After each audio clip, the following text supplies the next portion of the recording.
Hello ninyo tanan mga katimbang. Karon day mga katimbang ato ang itapik ang ato ang mga price sa ato ang sa ato ang ginapalit nga mga scrap para dili na mag-ingon ang ato mga customer mga katimbang nga halos pangayoon daw nato ang ilahang mga kalakal mga katimbang. So, naay na suko sa mga katimbang kay gignan ko niya mga katimbang ba nga halos pangayoon daw nako ang iyahang kon mga katimbang ang iyahang mga scrap kay na siya ibaligya mga katimbang bike kaning washing o kaning mga tubog ang gulbar mga nigpis ba. So karon mga katimbang gignan ako siya mga katimbang, sir, ang kilo sa washing tag 5, ang kilo din sa lights tag 10, tapos ang kilo din sa puthaw tag 15. So gignan ako siya mga katimbang, ano siya nga, sir, halos naman pangayoon nimo ang price, sir. Ano siya, ano siya nga, ano din siya mga katimbang, pass na lang daw siya. So ako siyang gignan mga katimbang, ako siyang gi-explainan mga katimbang nga. Gignan ako siya mga katimbang nga, sir, ang kilo mong good sa ako ang deliberanan, sir, kay tag 13 per kilo. Tapos ang solid tadto, sir, tag 18 per kilo. Tapos ang plastic, sir, tag 8 per kilo. So kailangan jud nga na jud ko 3 per kilo.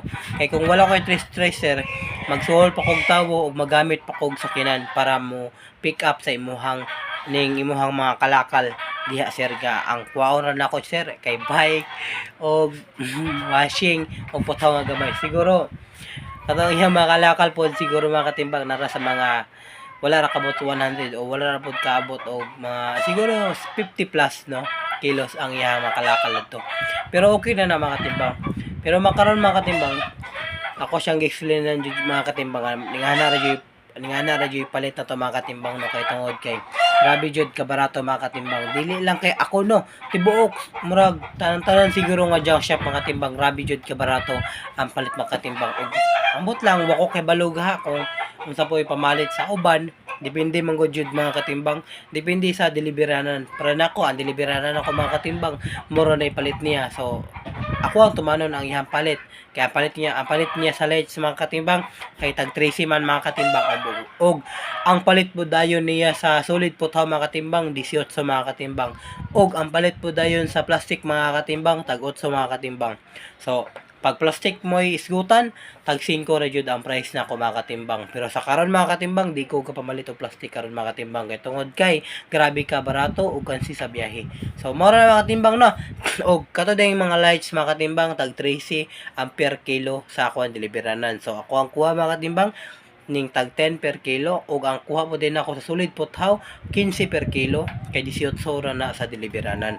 Kay tapos kailangan man gud nga makatabok tag 3 tons mga katimbang, 3,000 kilos ang ato ang matigo mga katimbang para makadeliver ta dadto mga katimbang no. Depende yapon sa uban mga katimbang, pwede man gyapon ninon nga 200 kilos ra makatimbang, pero gamay ra man gud kayo, kailangan jud ka dinaganan.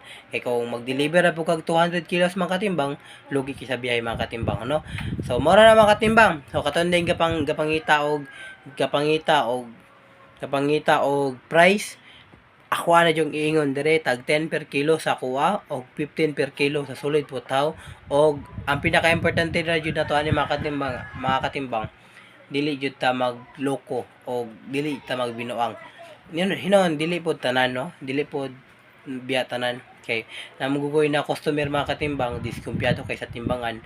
So gignan ako siya mga katimbang, sir, kung nakaitimbangan diha, sir, imuhan lang timbangan ato ang gamiton kay para dili ka maka hunahuna og daotan sa ka, sir, kay para pud sa kuha sakit sa kuha hunahuna kung imo ako hunahuna og daotan. So gidan ako siya. So gikuha niya yung timbangan tapos kipagpareha mo ang timbangan. So same raman sila no. So ang gigamit din niya kay ang ako nga timbangan. So dapat unta ang iharaon ta nga timbangan kay dili man siya mosalig. So gidan ako niya nga okay na kay pareha raman daw. So ako timbangan yang gigamit. So sa uban din no, katong ning ana gyapon nga maghunahuna, pwede ra inyuhan timbangan ang inyuhang gamiton. Kung namoy timbangan, inyuhan timbangan ang ato ang gamiton. Walay problema sa kuha. Mao ra na mga katimbang. Ako ra yung pinaka ning gamhanan dire, tinarong og di ta gabinuang. Nang dili ta sa ingon gaingon nga sa uban gabinuang dili ha. So wako kay balo. So, pero wala may kabinuang jud mga katimbang kung wala pa yung magpabinuang. Maura na mga katimbang. So, ang atong trabaho dire tinarong og God bless sa nakakitaan ni og salamat dayon sa makakitaan ni og paki-share naman mga katimbang. Salamat, goodbye, geng geng.